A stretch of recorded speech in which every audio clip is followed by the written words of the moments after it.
Praise the Lord for this wonderful day the Lord has given to us. Today is the Father's Day, and I think some of you might have got gifts or some of you are going to get gifts. But anyhow, this is a time I would like to thank our Lord, our Almighty Father, for His manifold blessings, and especially for we the fathers to become fathers. He is the true Father, and we are privileged to call Him Abba Father. But at the same time, this morning, and not only this morning, these days I was thinking, I was traveling and everything, I remember the 300 fathers who are going through such an agony and pain in their life. Their children are abducted in Nigeria, and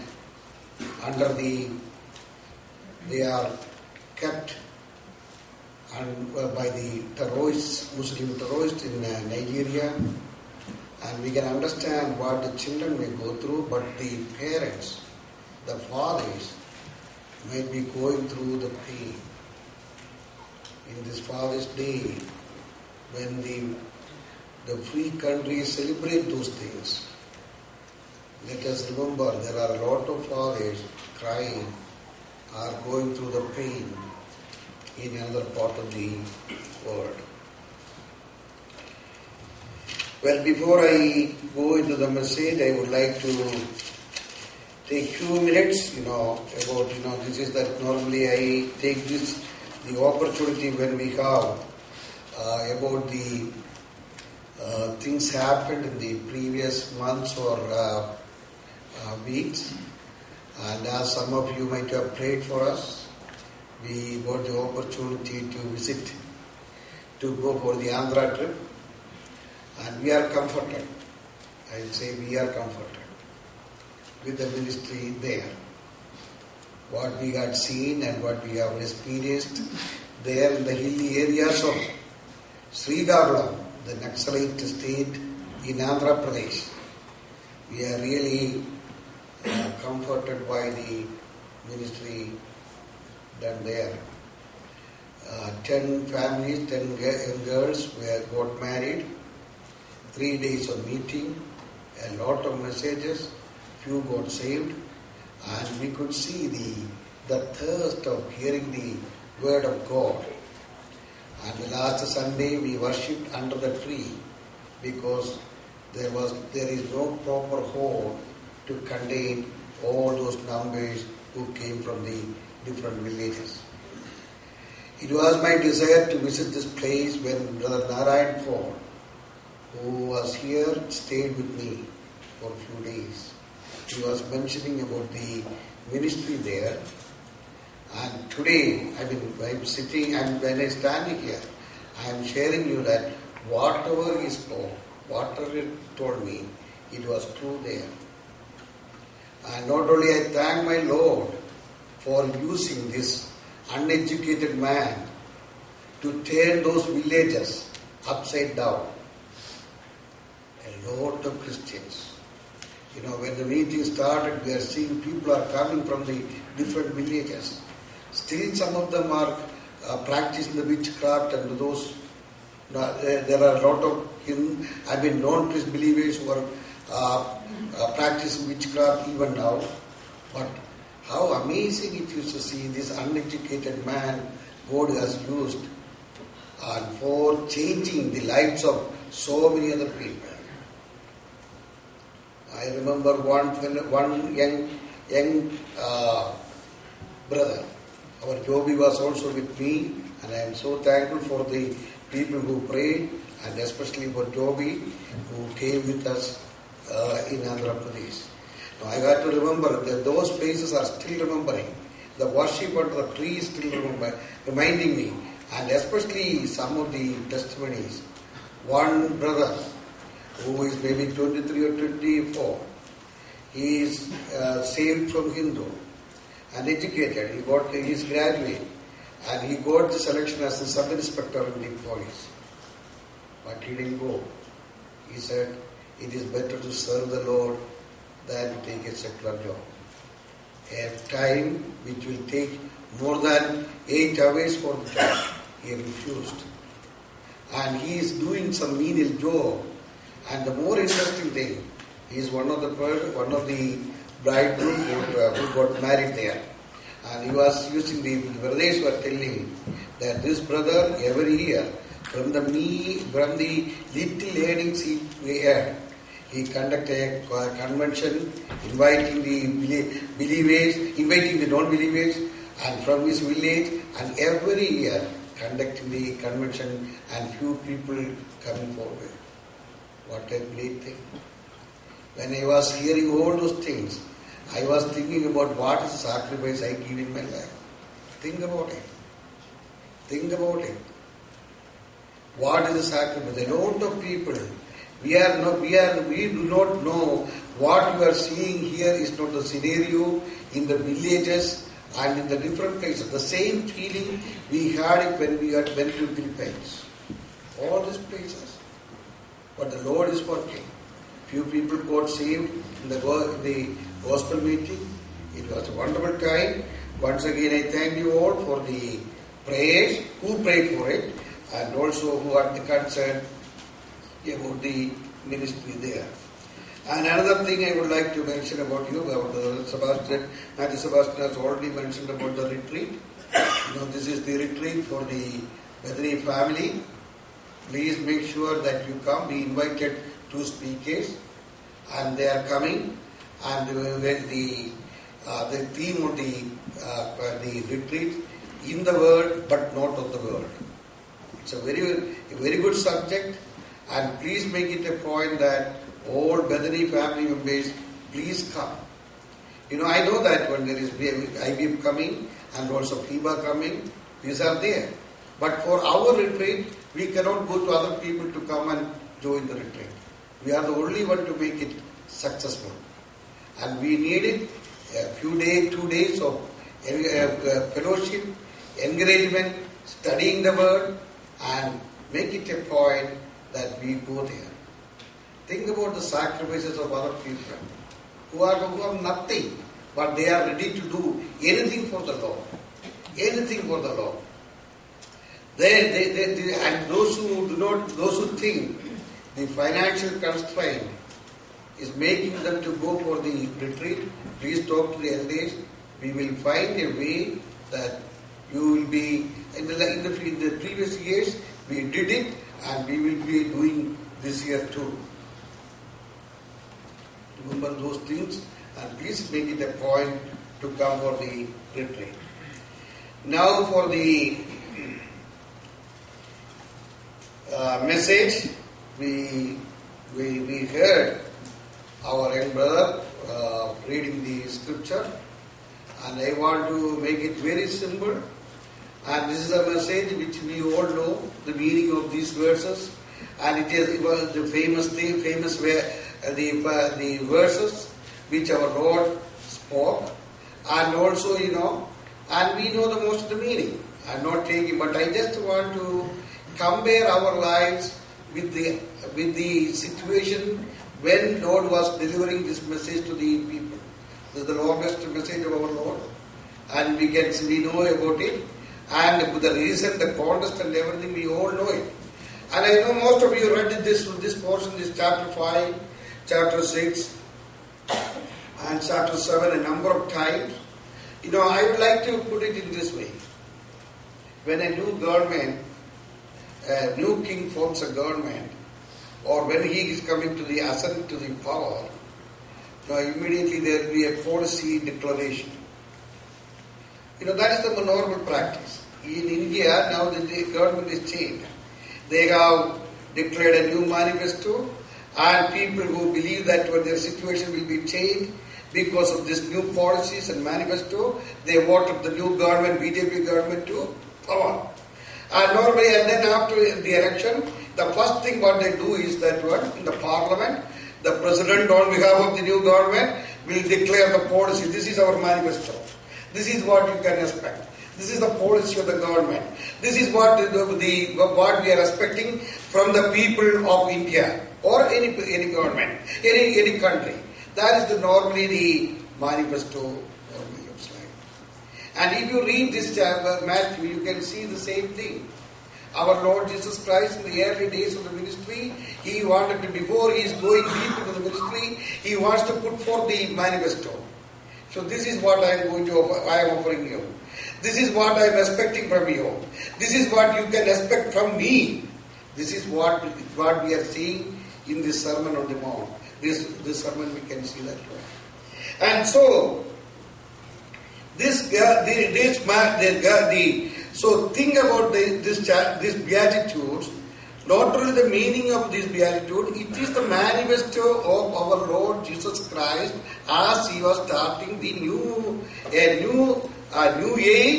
new message, everything new. We know that it is starting from where the Old Testament ends. The Old Testament ends with the curse. We all know that one. It is ending with the curse. Because the Lord says that one, if you are not saying, lest He will come and will smite the earth, and there will be a curse among for all the people. But the New Testament, starting entirely the opposite. It says that one, the Old Testament, what I am telling is that one, understand the background. The beatitude itself is maybe very easy to understand. But why the Lord has given such a long message to the people? What is the reason for it? And please understand, these are still evident in our life now. It says that one, the Old Testament is ending with a curse. It says that one, oh, lest I come and smite the land with a curse. The Malachi chapter 4, the last verse ending with this verse. What we see that one, in the first few chapters of Matthew, the Lord Jesus Christ is coming with a new message. He is offering blessings only. He is promising that you will be blessed. And He is promising all types of blessings. And we know that the Old Testament is the book of the first Adam. Right? We all know that one. It is the book of the first Adam. He was not only the first man in the world, but also first king of this world. Because we read it in Genesis, God is telling him, giving him all the dominion over the earth and subdue all and you rule over it. But we can see this, within few, as soon as he started the ruling, he failed miserably in the garden itself. So the first Adam, failed, and his life started with a curse and ending with a curse. We know that. As soon as he is declared as the king or the dominion over all the creatures and all the living things, and what he did, he failed miserably, and he is cursed, and then we can see that one, because he was stealing the fruit which was forbidden for him, he is cast out of the garden. But the book of the second Adam, the book of the last Adam, our Lord Jesus Christ, starting with the blessing, and we can see that one. Oh, Adam was tested in the beautiful garden and he failed and he lost and he is cursed. But the last Adam, he was tested by the same Satan. You think about it. Adam was tempted by the same Satan, and Adam failed, the first Adam failed, but our Lord Jesus Christ, who is the last Adam, he was also tested by the same Satan in the wilderness, and he succeeded. He became victorious over the Satan. In the beautiful garden, Adam sinned, Adam got out of the garden. But in the garden where our Lord Jesus Christ was spending the last minutes, he was setting out blood and looking for redeeming the whole world. One writer wrote like this: First Adam was cast out of the garden as if he is a thief. But the last Adam, at the time in the cross, he was talking to one of the thieves that today you will sit with me in the paradise. For one, the paradise was lost, and for the other one, the paradise is regained. Not only regained, he regained for the people. So in this contest, all those things, this is their system, their one of the contest. What was the political contest? Think about it. The Lord is giving such a big message to the people, but what was the people looking for? And their cry was almost same like the cry of the people in Egypt. In Egypt, what we are hearing is the people were crying, "Oh Father, Lord, our Father, Father of our God of Abraham, Isaac, we are slaves, we are like slaves.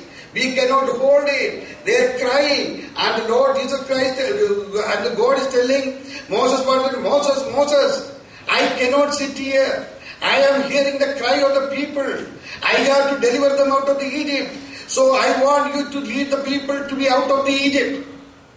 The same situation was there when Lord Jesus Christ came. They were feeling like they are slaves under the Roman government. They were looking for a Messiah. They thought that when some Messiah who is the best, who is better than all the kings of the world will come and deliver them and establish a prosperous Jewish kingdom, and then we will be ruling. That was their cry during that time. That was the political situation for them.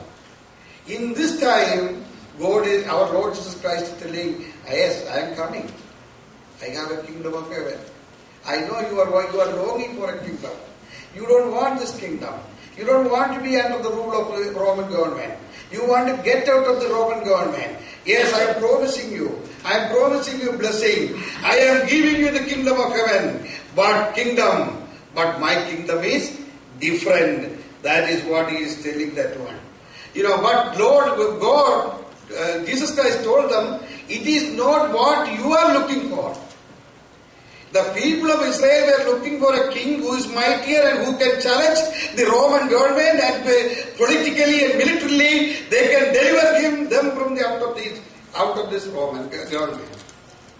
And do you remember John chapter 6 verse 15? It's a very interesting part there. It is the early part of his ministry. Early part of the ministry. Any man would have been so happy to take that one. You read that verse. It is written like this. When Lord Jesus Christ was giving them blessing, doing the miracles and feeding the people with the food and healing the sick people, and all the miracles were going, these Jewish people were so excited. And you read in John chapter 6 verse 15, you read like this, they came to take him by force and establish him as the King of Jews. In the early times of his ministry, a man who could not withstand the temptation, a man like Adam or Eve who could not withstand the power, the fruit, would have told him, yes, well done, you did the right thing. You know now that one, I am the King of Kings. You know that I am the Messiah. I am the one. You read the chapter 6 verse. They were trying to take him by force and establish him as the King of Jews. But my Lord Jesus Christ, whatever the people would say, he know what they think. He know what is going to happen next week and what is going to happen after a few weeks. He knows that when some of these people who are saying, hallelujah, you are the Messiah, we tell, crucify. He knew it very well. Brothers and sisters, I am telling you, do not live in a world we think that when we have no relationship with it. We have no relationship with the things of what is happening day to day in our life. When you read a news that when 300 children were abducted, I'm going through such a time. I want the Father's Day. It is our job to cry, to mourn and pray. Just because they were Christians, they were taken. Nothing is so, everything, nothing is going to be so cozy or so good. Jesus Christ, you read that, but what did he say? He said, we can read that one. He disappeared. In another translation, it says like this. He went to the mountains and to be alone again. When we are trying, when the people are telling so many good things about you, don't get excited. You should know what is it? Because they were fed, because they had seen the miracles, because they were healed. They were all temporary things.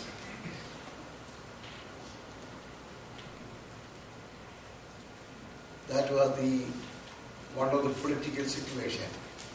Because this happened, the Lord Jesus Christ told like this, after years, maybe 3.5 years, I believe, when another time he was taken to the Pilate's court, and he is there questioned, and Pilate wanted to know one thing. You read those portions. Pilate wanted to see some miracle, whether he is doing, or what he is going to do. And Pilate is asking, are you the King of Jews?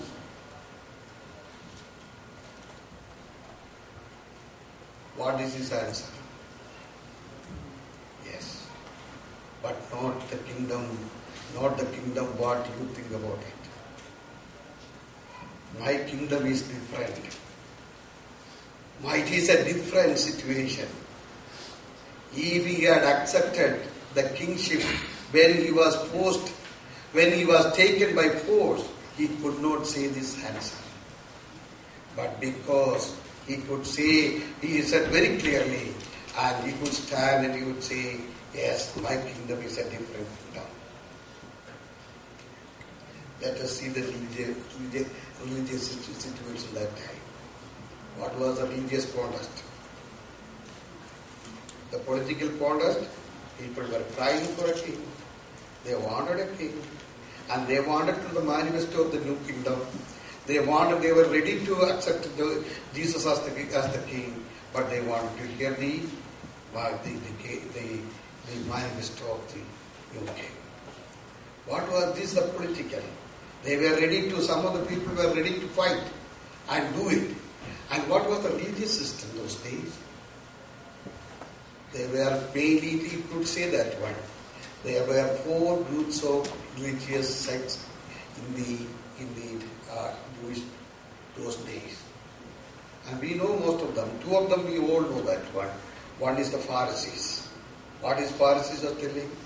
A religion is always look to the past. True religion is always look to the past. That is the true religion. Whenever you want to do, what did Moses say? What does the law say? They are not ready to go a little bit far from there.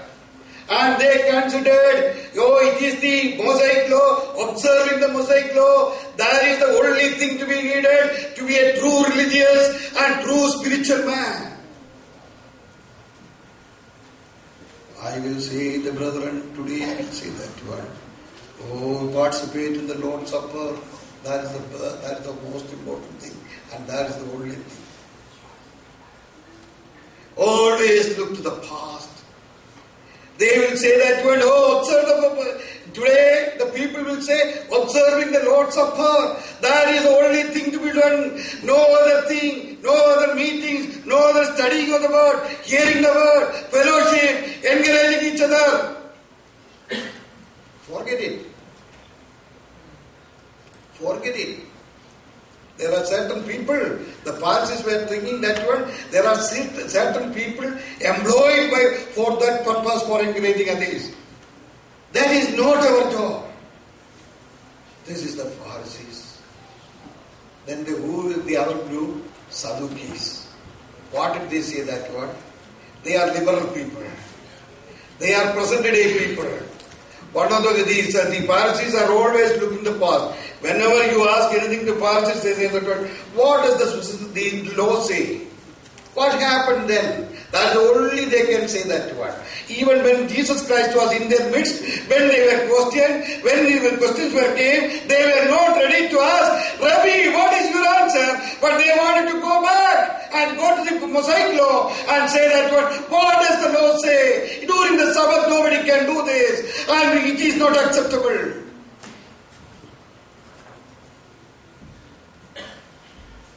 The Sadducees, they will say that one, no problem.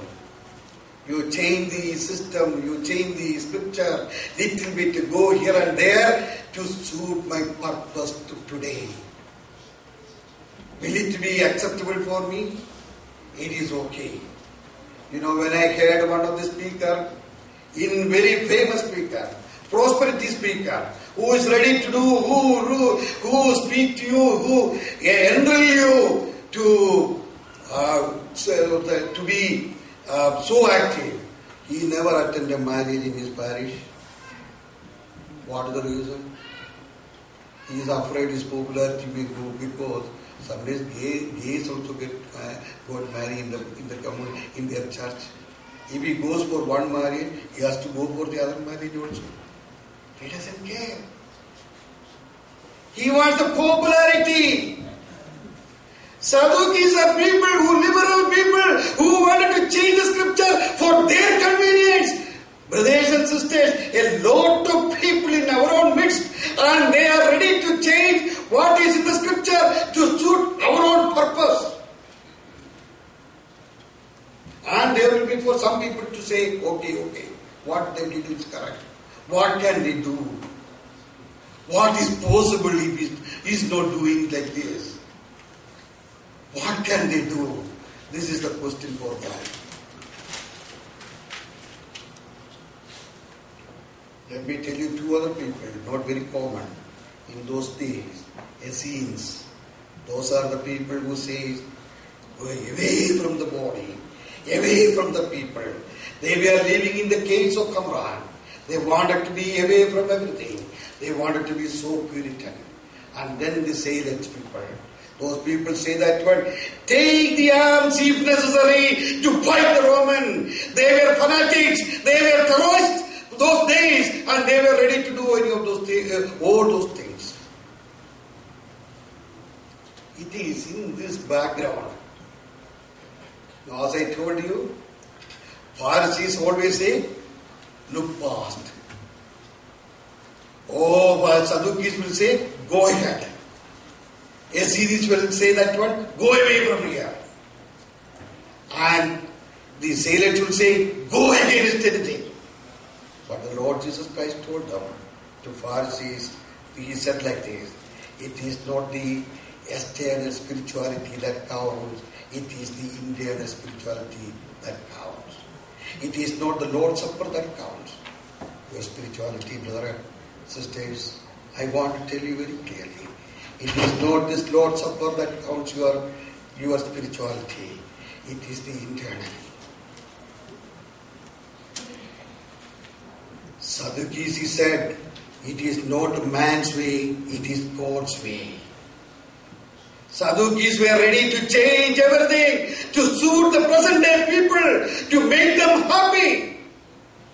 But to them, the Lord Jesus said, it is not man's way, it is God's way. You cannot do that. Uzziah, you cannot do this. It is worshipping the Lord is right, or offering the sacrifice is right, but you are not the person to do that.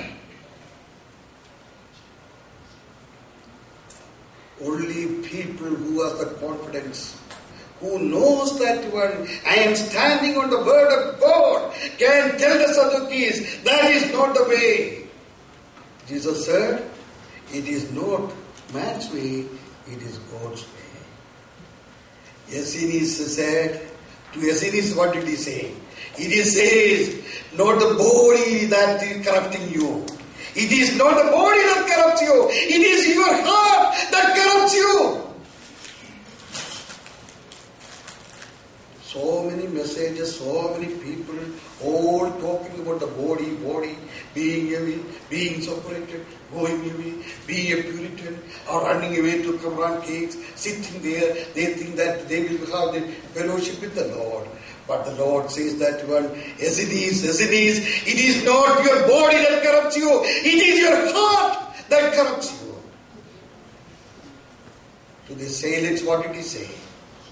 They were ready to fight for the Lord. As our Chedian sir once told like this. Somebody back when James in the church said, telling that one, we are ready. They were ready to do all the things. They were ready to fight the people who are against them. To the sailors, Lord Jesus Christ said, it is not revolution. It is worshipping the Lord. That matters. In Malayalam, I could have told very clearly, one Tirumeni was telling the people who are agitating against the people surrounding the area who oppose the church. He was telling, and they told me like this in Malayalam, the Sabakku vendi endu njangal cheyyum. Njangal marikkuvan theraan. But the Tirumeni replied like this, don't die for the church. But what you do, give your life to the Lord Jesus Christ. To the sailors, the Lord Jesus Christ said, no fighting. It is not revolution. It is not questioning. It is not criticizing. It is not fanaticism. But you worship the Lord, the Father. In this context, the Lord Jesus Christ is telling, I have blessing messages for you. Blessed are those who poor in spirit. You read those 8 blessings. It is entirely differently from the human standard. Anywhere in the world you heard that word, poor and blessed will go together. Poor and blessed will go together. The Lord, I told you, the Lord Jesus Christ bringing the manifesto to the people. You are looking for the kingdom of heaven. I have the kingdom of heaven. But in this kingdom of heaven, it is the poor in spirit who will be blessed. Not the rich in spirit. Those who are poor and blessing will never go together. Suppose if you remember, the poor people in any community, in any society, in any office, they will not say, oh, blessed is he. You will never say. But Lord Jesus Christ says that word, the poor are blessed, the poor in spirit are blessed. Poverty means what that word? Poverty, when I say Dorian is poor, means what does it mean? That means I need something to fill. I need something, I am lacking something. So poor in spirit means what? You are poor in spirit means you lack something to fill your heart. If you have that attitude that I am lacking something to fill the spirit, to fill it, then only you will become a blessed situation. In John chapter 7, verse 31, 37 and 38. I always speak to some places this message. What type of Christian you are. Are you a filling Christian or an overflowing Christian? Are you a filling Christian or an overflowing Christian? Filling Christian, there is a limit for your spirituality. Because even there I will read it that one. The Lord Jesus Christ is telling, come everybody who is thirsty, come and drink this water. But he says after one sentence he says that word, I don't call you as believer, I will call you as a believer only if you go back and overflow with my love, my peace to others. Brothers and sisters, I am telling you, 90% of the believers are filling believers. They don't care about others. And they cannot be blessed. Because if it is a 250, this glass has a capacity of this only. When this glass is emptied only, more water can be poured. Why more blessing is still not coming to you? It is because you are not overflowing. You are just a filling Christian. I need. But the Lord is asking, how much you need, how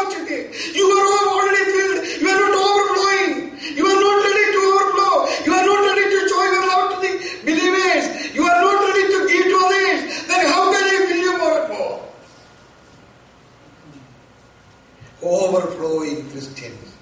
That is what exactly here says. If you are poor in spirit, if you feel the poverty in spirit, if you think that when I am fit for everything, I am good for everything, I have enough. Oh, Sunday I worship the Lord. That is enough for me. All other things are not very important for me. No, studying the word every day, at least half an hour. It is not important. Sunday I go there, I will get the message. That is enough for me. You are a filling Christian brother. So many meetings and conferences and retreats or wherever you go. Don't, if you think you want to be filled only, you cannot go so many things. But if you think that, well, Lord, I like to be blessed, because my blessing, my glass, always I want it to be empty. It is to be given. It is to be given. Then only it can be filled. I remember Graham Stein's wife, when she stayed with me for a few days here in this house. I remember I was looking at her way of life. I was so not a single word telling harsh about the people who killed their 3 children and her husband. Praying for them. And believe me, brothers and sisters, I myself had seen the way she spends. Look for 1 cent. If she can save it, it is for the ministry she wanted. The filling spirit, the overflowing spirit, that is what you motivate. That is what you motivate to. When I hear that word, this side the meeting is vacant or it is not, it's open. Believe me, my heart grieves. My heart grieves. We who look at the people who are suffering, you go there. Sitting under a tree and worshipping the Lord is something which they feel that they are so blessed.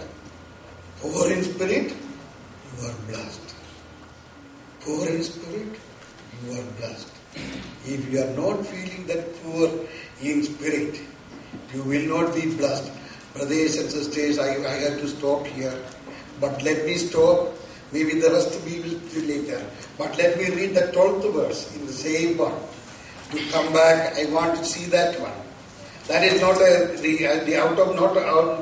8 blessings. This 12th verse. This is so refreshing for me. It is so wonderful for me. It says here there is no blessing physically.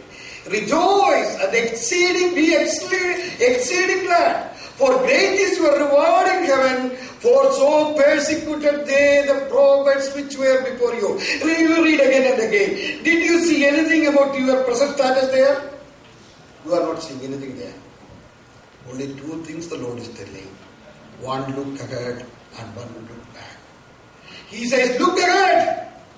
Rejoice and be exceedingly glad. When you look ahead, you will be exceedingly glad, because great is your reward in heaven. That is what is told.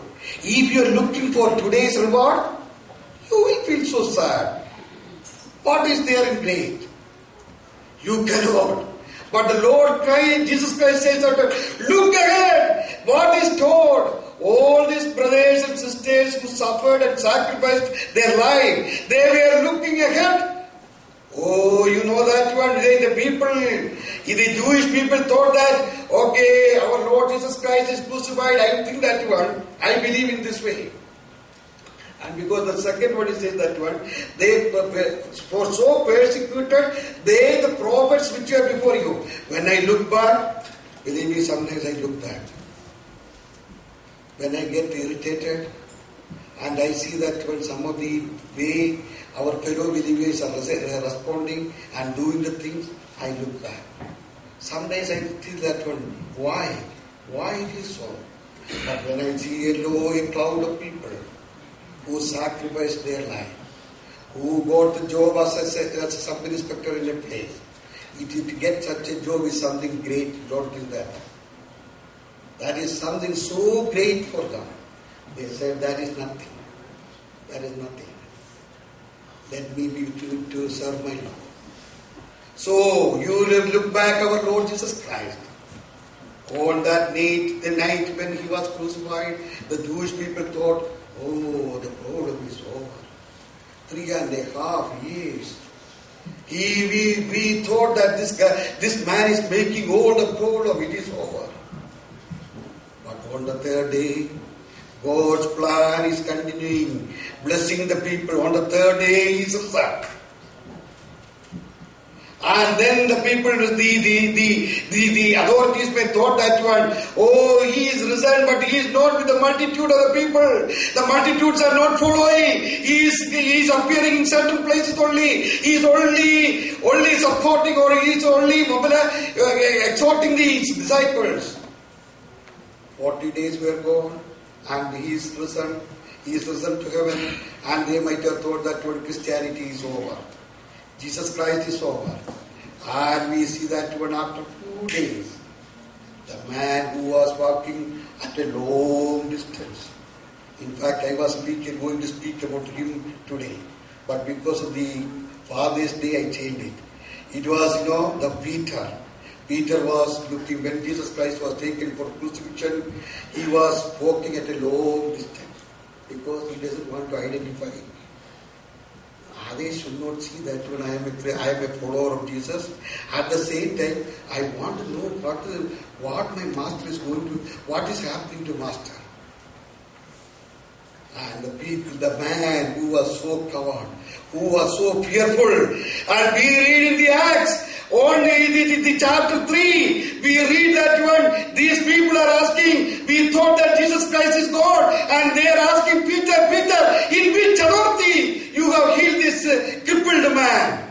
Oh, that answer you must read it. Peter said, oh, I wanted to answer now very boldly. When the girl asked me, are you a follower of Jesus? I said, I don't know, I am not. But now I am bold enough to say, the one whom you crucified. It is in the name of Jesus Christ whom you crucified and whom God raised up on the third day and whom I am preaching. It is in His name I have healed this man. നിങ്ങൾ ക്രൂശിച്ചവനും നീ മൂന്നാം നാൾ ദൈവത്തിൽ നിർമ്മിച്ചവനുമായ എന്റെ കർത്താവായ യേശുക്രിസ്തുവിന്റെ നാമത്തിൽ ഞാൻ ഇവനെ സൗഖ്യപ്പെടുത്തിയിരിക്കുന്നു. And the same Peter in the end he said, I cannot die the way my master died. I wanted to you hang me, no problem. But hang me upside down. They thought Peter is gone, the situation is over. All came the people. Then they thought it. Oh, the Lord brought Paul. Let me stop there. Let me finish it. Peter, Paul, Stephen, how many James, how many martyrs, Ignatius, how many people. Last 2 weeks before, if you read the newspaper, you can see a pregnant woman in Sudan who was given the chance to recant Jesus Christ. Tell that one, I gave up Jesus Christ, I want to continue in Muslim and be a Muslim. After 3 days, the 3 days were given. She told the church, I will not, the one who redeemed me, I will not recant him. She is still waiting for it. She is already sentenced for execution. The lady delivered a baby. And all the world is fighting, forcing the Sudanese government to free her. But what was the power which pushed her to say such a testimony, brother? Such a testimony, sister. Will you do that? You will say, no, it's okay. It's okay. It's okay. Remember, that is what the Lord Jesus Christ is telling. You look back. You see how they were persecuted. How many people were thrown to the wild beasts. How many people were burned alive. How many people left everything joyfully. And that is what the Lord Jesus Christ looked back. That is what I see. So nothing, whatever I do, whatever we do, whatever you do, it is nothing. Look back. Look forward. The reward Lord Jesus Christ said, which I always say to people in John chapter 14, I am going. But I will come back to take you with me, and you will abide in me forever and ever. That എന്നോട് കൂടെ എൻ്റെ മാർവില് എന്നോട് കൂടെ you will be with me forever and ever. When I look these two things, oh, what a great joy it comes. What a great joy it comes. Let us close in prayer.